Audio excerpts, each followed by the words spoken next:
शुरू अल्लाह के नाम से जो बड़ा मेहरबान निहायत रहम करने वाला है। ऐ कपड़े में लिपटने वाले नबी, रात को नमाज के लिए खड़े रहा करो, मगर कम, आधी रात या उससे कुछ कम कर दो या उससे कुछ ज्यादा बढ़ा लो, और कुरान को ठहर ठहर कर पढ़ो। हम तुम पर एक भारी कलाम वही उतारने वाले हैं। बेशक रात का उठना दिल को मजबूत करने वाला और कुरान को ठीक तरह से पढ़ने वाला है। दिन के वक्त तुम्हारे लिए लंबा काम होता है, और अपने रब के नाम का जिक्र किया करो और उसी की तरफ पूरी तरह ध्यान लगा दो। वह मशरिक और मगरिब का परवरदिगार है, उसके सिवा कोई माबूद नहीं, तो उसी को अपना कारसाज बना लो।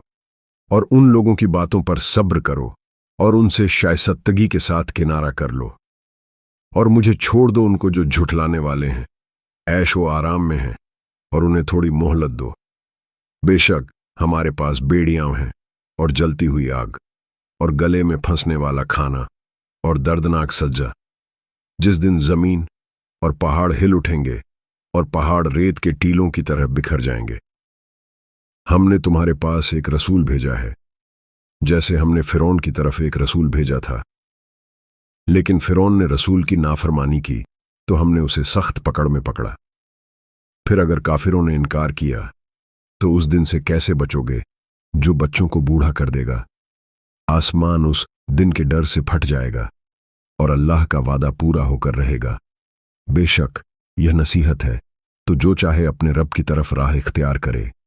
बेशक आप बखूबी ही जानता है कि आप और आपके साथ के लोगों की एक जमात करीब 2/3 रात के और आधी रात के और 1/3 रात के तहज्जुद पढ़ती है।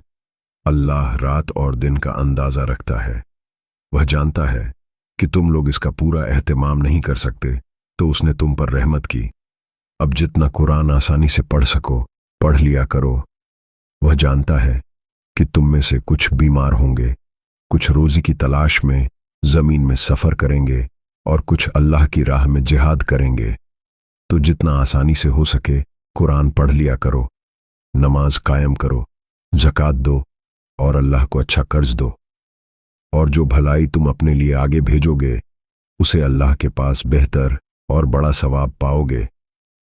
और अल्लाह से माफी मांगो, बेशक अल्लाह बड़ा बख्शने वाला रहम करने वाला है।